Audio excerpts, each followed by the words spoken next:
I'll be direct. The board has unanimously agreed it's time for a change in leadership, immediately. My name is Thomas Reed. I'm 52 years old, born in Chicago, raised by numbers and warnings from a father who lost everything to a company that was clean on paper but rotten to the core.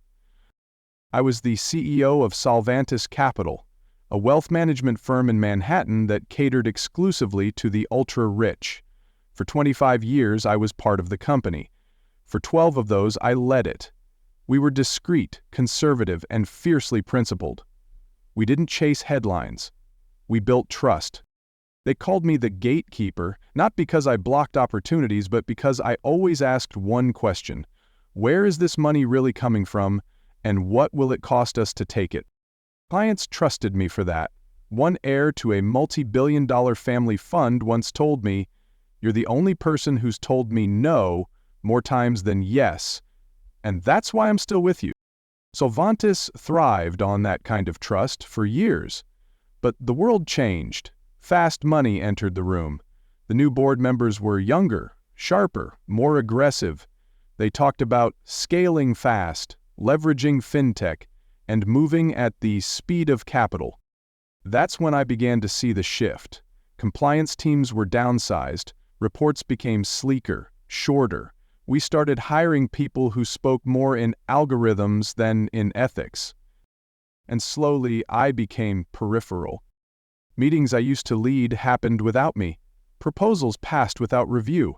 My calendar, once booked back-to-back with key decisions, now filled with vague touch points and optional strategy calls. When I spoke in meetings, there were fewer nods, fewer follow-ups. Then one week, I noticed something that made my stomach tighten. Not a single board member had contacted me. Not one message, not one call. My opinion was no longer being sought. I was no longer an obstacle. They had simply begun moving around me. And still, I stayed calm. I had seen this before, just not from this side of the table. See, my father had once trusted a clean firm, a project that boasted legal clarity, ethical branding, and glowing investor reports. 6 months later, it collapsed. He lost everything. No one investigated. No one took responsibility. I was 17, working nights while trying to finish school, watching the man I admired most sit in silence at the kitchen table, a stack of contracts in his trembling hands. That's why I chose this career, not to become rich, but to protect people from exactly that kind of fall. So when I saw Solvantis beginning to lean toward faster growth, looser scrutiny, and shinier partnerships, I knew what was coming. They wouldn't confront me. They wouldn't fire me for disagreeing. They would simply erase me, quietly, methodically, until one day I would walk in and find that the chair at the head of the table had already been given to someone else. And I would be asked to smile, pack my things, and vanish. I didn't know exactly when, but I knew it was coming. It was a gray Tuesday in Manhattan, the kind of rain that made the city quieter than usual. Damp sidewalks, traffic crawling under slick umbrellas, a kind of stillness that settles in tall buildings and lingers in conference rooms. I arrived at the office before 8 o'clock, as I often did. My assistant, Rachel, wasn't even at her desk yet. I liked those early hours. Before the phones rang, before the Slack messages started piling in, when the only sounds were the hum of the elevators and the occasional sip of black coffee. My office, on the 40th floor, faced east. You could see Bryant Park from one side and the skyline of Midtown from the other. That morning the fog rolled in low, blurring the world outside the window like a painting smudged by a careless hand. At 9:15, there was a knock. Rachel peeked in, tight smile, eyes flicking quickly to the floor. "Mr. Reed, the board's requested you attend a meeting.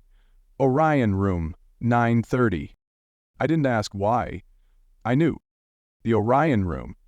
Polished oak table, soundproof walls, custom lighting, designed for IPO pitches and high-stakes decisions. I hadn't set foot in that room in months. I walked the hallway slowly, not out of hesitation, but because I wanted to remember. The layout, the faces, the texture of the carpet that I had approved myself during renovations 5 years prior. The door was already opened. Everyone was there.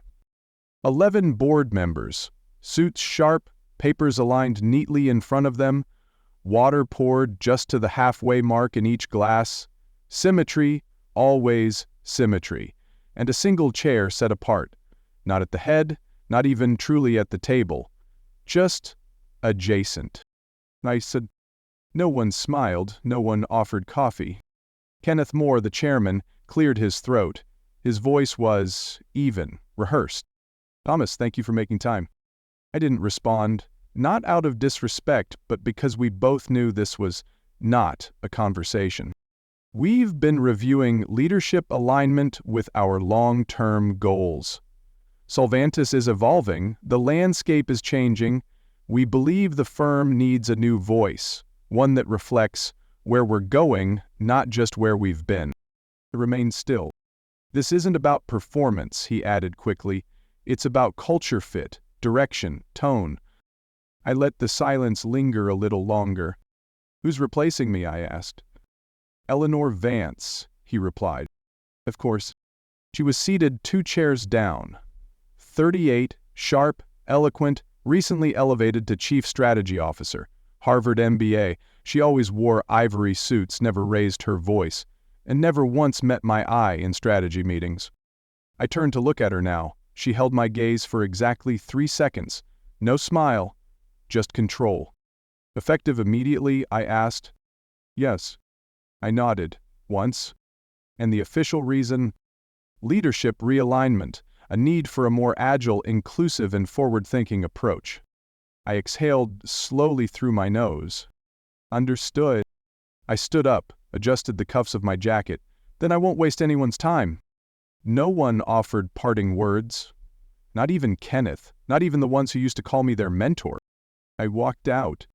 Back in my office, I didn't linger. I opened the drawer where I kept personal items, never many. I took the photo of my son at his graduation, a pocket watch that had belonged to my father, and a handwritten note from a client that read, "You're the only one who ever said no when everyone else said yes. That's why I trust you." The rest, I laughed. I took a final look around. The art on the wall, original pieces I had selected during our expansion, the floor-to-ceiling windows I had fought to install for natural light, the espresso machine I never used, all of it stayed. I exited through the staff floor. Heads turned, some nodded respectfully, others avoided my eyes. A few stared at their screens as if by staying still they could avoid the discomfort of change. Near the elevator, someone stood. George, our longest-serving security guard. He didn't speak at first, just looked at me, hands folded in front of him. Then he said softly, "Mr. Reed, you built something honest here." I shook his hand. "Don't let them forget that, George." Outside, the storm had passed, but the sky remained heavy. I stood under the awning for a moment. My reflection stared back at me from the glass, suit damp at the shoulders, coffee in one hand, a slim briefcase in the other. 40 stories above me, the company moved on. I didn't feel anger or betrayal. I felt clarity. They hadn't removed me because I was ineffective. They removed me because I asked the questions they didn't want to answer. Because I was the last barrier standing in the way of where they wanted to go. And now, the gate was open. 2 weeks after my exit, the homepage of Solvantis Capital looked nothing like the firm I had led. A new vision. A new era of digital wealth. The tagline sat boldly over a professionally staged photo of Eleanor Vance. Arms crossed, clean ivory blazer, standing against a redesigned minimalist company logo. Her expression was exact. Confident, composed, cool. I stared at it for a moment, then clicked away.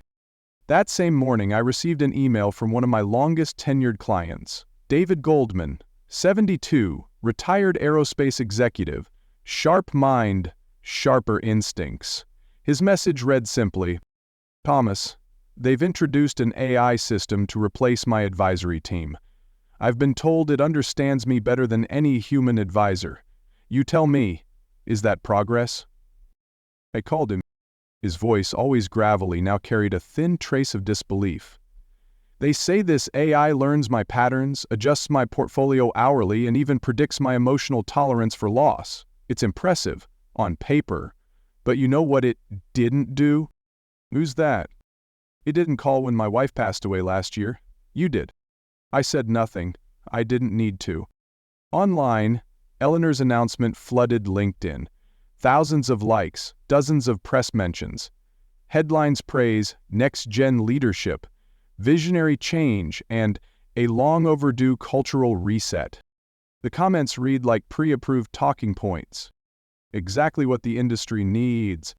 A breath of fresh air. Finally, someone unafraid to shake things up. I didn't react, not publicly. I watched, quietly. Instead, I started paying attention to the small cracks, the ones others missed. The first quarterly report following my departure was modest. Asset growth of 1.8%, nowhere near the aggressive 5% they had projected in the rebranding push. A footnote mentioned temporary fluctuations due to portfolio realignment, a harmless phrase that usually meant we lost people. 2 longtime clients I had brought in personally, discreet families with generational wealth, quietly pulled their accounts.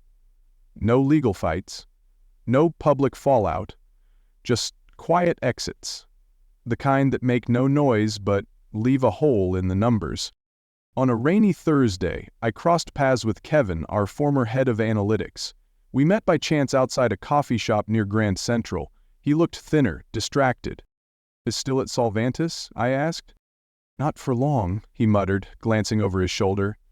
You didn't hear it from me, but they're pushing through a deal with a fund called ARC Venture Group. My pulse steadied. That name's new. Not really, he said. It's just Arcadia rebranded. You remember Arcadia, right? I remembered everything.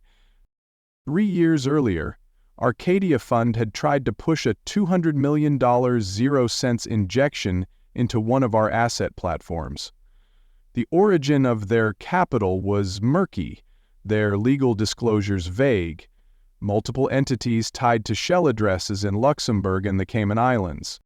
He had shut it down before it reached committee, wrote a single word on the final page, unacceptable. Now they were back, same game, different name. Kevin leaned in, voice lower. The pitch deck looks cleaner this time, tighter language, more buzzwords, but it's them. I checked the back-end metadata on one of the files, still lists a holding company from the old Arcadia structure. I thanked him. We didn't exchange contact info. It was safer that way. That night, I pulled out my archived files. I found the original Arcadia deck, cross-checked line items. They had changed fonts, colors, and headers, but the substance was the same. Same fund structure, same jurisdictional layering, same evasions. And now, no one inside was stopping it, because the person who once said no was no longer there. I sat back in my chair, the lights of the city flickering behind me. I wasn't surprised. I was disappointed. Not in them. I expected this. I was disappointed in myself for thinking they might hold the line without me. Solvantis wasn't drifting. It was steering, deliberately, toward the very thing we'd always sworn to avoid.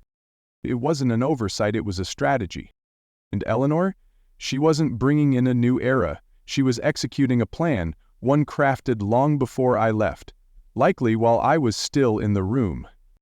The thought didn't enrage me. It focused me. I didn't yet know what I would do, but I knew this. If they were going to reopen the gate I had locked shut, I would make damn sure the world saw what came crawling through. That night, I didn't sleep. Not out of anger. No, that had passed.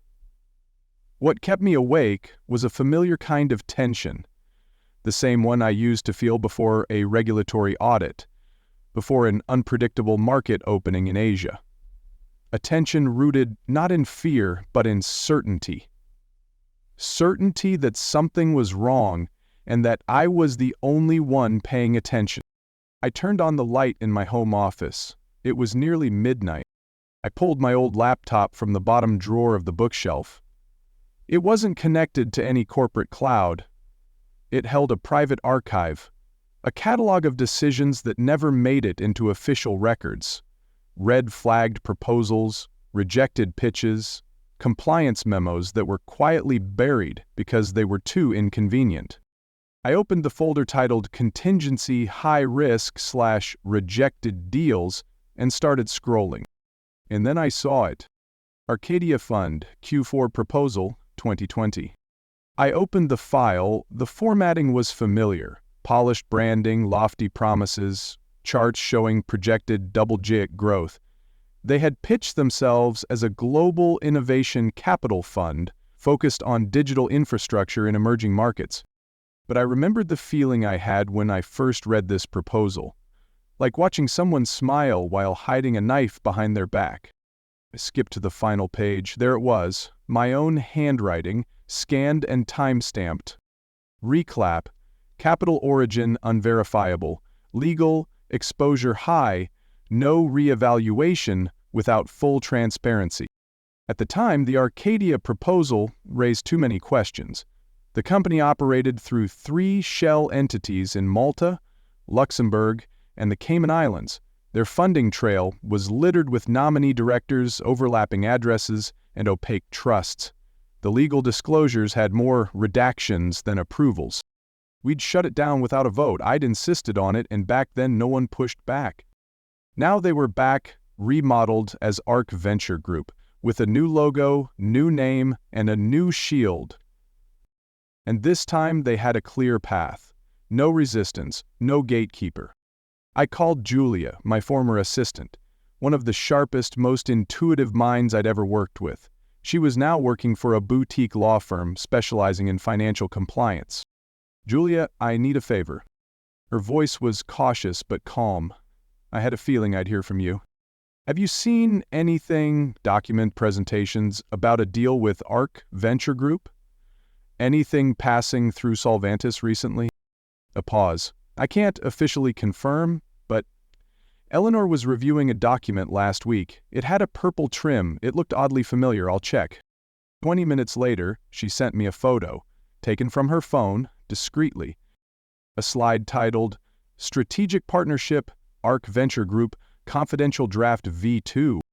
My eyes locked onto the corner of the slide. Violet border. Same layout, same tone of voice in the text. Though the company name was different, the DNA was unmistakable. They had cleaned it up, but they hadn't changed it. It was Arcadia. Same skeleton, same trail, new mask. I opened the Arcadia proposal from 2020 and placed it side by side with Julia's image. I began matching language. Terms like capital infusion via tiered vehicle, phased entry via discretionary accounts, and multi-jurisdictional structure for asset agility. They were identical, line for line. Then I dug into the file's metadata. And there it was. One of the holding companies involved in ARC Venture Group was still legally registered to a known Arcadia subsidiary in Luxembourg. They hadn't even bothered to change everything. They assumed no one would look.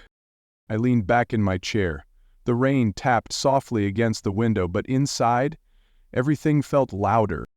My mind wandered back to when I was 17. My father, once a respected private investor, had been wiped out by a real estate investment trust that seemed legitimate on the surface, government-backed, compliant on paper, blessed by every rating agency. 6 months later, it was exposed as a front, fueled by insider deals and bad debt masked as collateral. We lost the house, he lost his confidence, and I, too young to fully understand, watched him crumble. I remember one night seeing him at the kitchen table, reading over the same contract for the 100th time, whispering to himself, "But it was certified." That image stayed with me for life. It's why I entered finance, not to play the game but to understand it, to stop others from losing everything in the name of someone else's profit. And now, here it was again. Only this time, it wasn't strangers. It was the people I once trusted, the company I helped build, the board I once led. They weren't making a mistake, they were making a choice. And I had to make mine. I didn't have a title anymore, no official role, no clearance to access their systems. But I had memory. I had evidence. I had allies who still believed in the values we once upheld. I stared at the screen, at the side-by-side comparison of the past and present. I knew what they were doing, and I knew what I had to do. This time, there would be no silence. The next morning, I made a list. Not of enemies, of people who might still remember what Solvantis used to stand for. People who had once cared about ethics, not just metrics. People who had either left quietly or stayed and grown silent. At the top of that list was Martin Chung. Martin had been our head of internal audit for 7 years, a quiet man, the kind of employee no one paid much attention to until something went wrong. He had a photographic memory, an obsession with financial patterns, and the rare ability to follow a transaction until it told the truth. We hadn't spoken since he resigned the previous year. His departure was explained as a personal decision, but I knew better. Martin hated compromise, and compromise had become the new company policy. I called him from a prepaid number. He picked up on the third ring. "Thomas," he said without a question, "I was wondering when you'd reach out." We met that afternoon in a small cafe in Queens, neutral ground. He brought an old leather briefcase and 2 cups of black tea. He still remembered I didn't drink sugar. "You know about Arc Venture?" I asked. Martin nodded. "It's Arcadia. Same people, same paper trail. I followed it before I left." "You kept files?" He gave a slow smile. "I never delete what makes me uncomfortable." He passed me a USB drive. Internal logs, compliance backlogs, early drafts of the due diligence reports. Some of them were altered before they were finalized. "These are the originals." I stared at the small drive in my palm. "This is enough to start a fire." "No," Martin said. "This is enough to prove who lit the match." Next on the list was Olivia Dumas, one of the most respected private client advisors at Solvantis. She had worked under me for years. She wasn't flashy, but her clients never left, and she had a moral compass that hadn't rusted. I met her outside the Solvantis building, where she still worked. "I can't be seen with you," she said without looking at me. "I understand," I replied. "I just need a single document." She handed me an envelope, no words, just a look that said, "This is as far as I can go." Inside was a draft agreement, an unsigned preliminary contract between Solvantis and Arc Venture Group.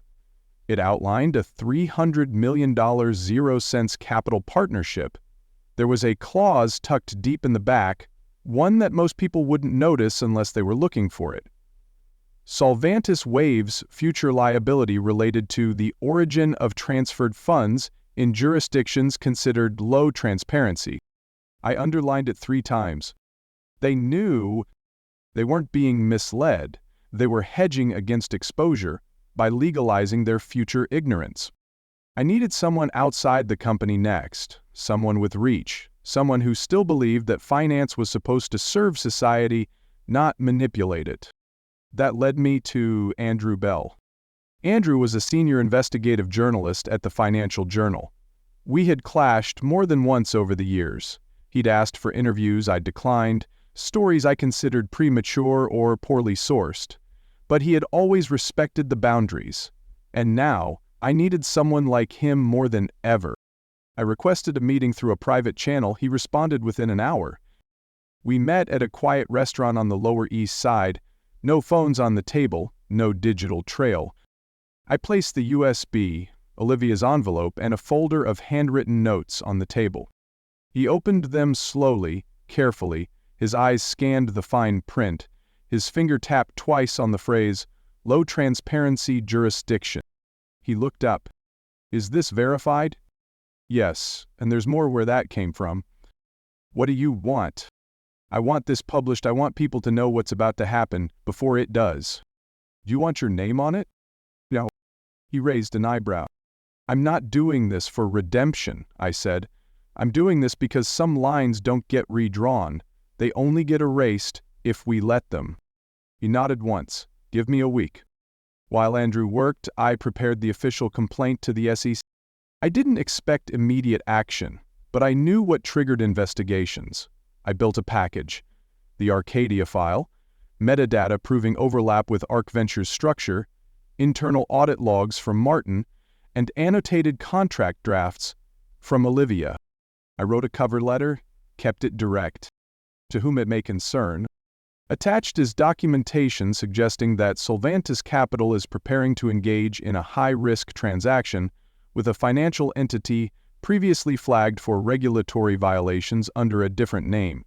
The documentation indicates prior knowledge and possible internal suppression of risk indicators. I am not requesting intervention. I am alerting you so that when this becomes public, you will already be watching. Sincerely, a former fiduciary who still remembers what that word means. I sent the envelope through an anonymous courier service. A second copy went to a secure tip line. The third stayed in a safe deposit box. Then came the final move. Solvantis was hosting a major investor event, Vision 2030. The press would be there, cameras, clients, a celebration of their new direction. I RSVP'd under the name of a guest investor from one of the old portfolios. No one checked. The day of the event, I arrived early. I wore a simple gray suit, no tie, no entourage. I carried a slim folder. Inside, Eleanor stood confidently at the podium presenting charts filled with exponential curves. She spoke of agility, of global partnerships, of innovation at scale. Then came the moment, the announcement of a transformative international partnership. ARC Venture Group. I stood up. Not loud, not disruptive, just deliberate. "I have a question," I said. The room fell quiet. "I have here a copy of a rejected investment proposal from 3 years ago, and a draft of the current agreement. Same structure, same fund, different name." Security began to stir. I held up the documents. "I've submitted copies to the SEC and to the press. The question isn't whether this deal is legal. The question is, will anyone in this room admit they knew?" I turned, walked out. No shouting, no chase, just silence behind me. The kind that only comes when everyone in the room suddenly realizes the truth has just arrived and it's not leaving. 4 days after the investor event, the Financial Journal published a front-page expose. Familiar shadows, Solvantis and ARC Ventures offshore connection. The article named no individual whistleblower but cited original contracts, metadata, and internal logs, tracing ARC Venture Group's structure back to Arcadia Fund. 3 jurisdictions, shell companies, 1 holding address used by 43 other businesses. All of it presented plainly, irreversibly. Within hours, the SEC issued a statement. Preliminary review initiated regarding recent disclosures related to Solvantis Capital. Solvantis stock dropped 14% that day. By end of week, 2 institutional clients pulled their funds. One cited breach of trust. Another, inconsistent disclosure practices. Quiet exits but devastating in implication. Eleanor made no statement. The board went into emergency meetings. Internal emails leaked. Discussions of who had approved what, who knew what, when. An anonymous employee posted online. They called it innovation. But some of us knew it was camouflage. We just didn't know how to stop it. A week later, Eleanor stepped down for personal reasons. Kenneth Moore resigned days later. The firm canceled the ARC partnership and launched an internal review. I stayed silent. There was no need for victory laps. I didn't want their collapse. I wanted their reckoning. And now, they had it. At a small cafe near Bryant Park, I ran into Kevin again. He didn't speak at first, just looked at me, then said, "Thank you for not walking away." I smiled. "I almost did." He shook his head. "Then I'm glad you didn't." A year later, I opened the doors of a small investment firm tucked between 2 cafes in Tribeca. There was no glossy signage, just a modest plaque that read, Reed and Partners, Ethical Wealth Advisory. No slogans, no promises of hypergrowth, just a space for clients who wanted clarity over complexity. I didn't chase scale, I didn't hire a marketing team.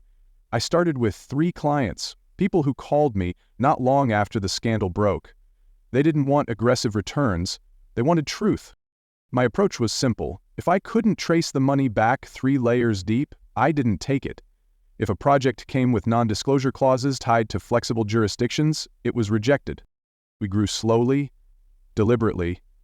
After a year, we managed nearly $400 million. 0 cents. Not impressive by Wall Street standards. But every cent came from someone who understood one thing. Trust isn't a feature, it's the foundation. I had more time. For my son, for reading, for hiking again. I no longer wore a tie unless I wanted to. I didn't miss the boardrooms, I missed good decisions.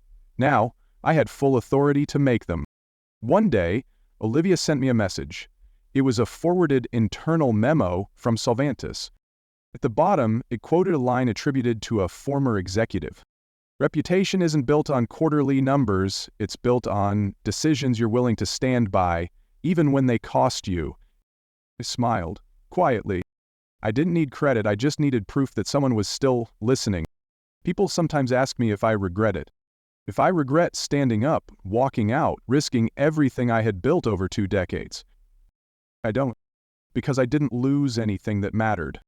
I lost a title, a corner office, an executive parking spot. But I kept the one thing that built all of that to begin with, my name. In finance, trust isn't printed on statements, it's carried in reputations. And once lost, no merger or spin campaign can buy it back.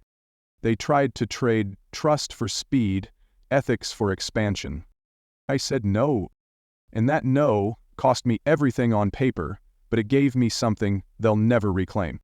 A clear conscience. I sleep better now than I ever did as CEO, because in the end, all the power, prestige, and projections mean nothing if you have to betray yourself to get them. And if that's the price of success, it's a price I'll never pay.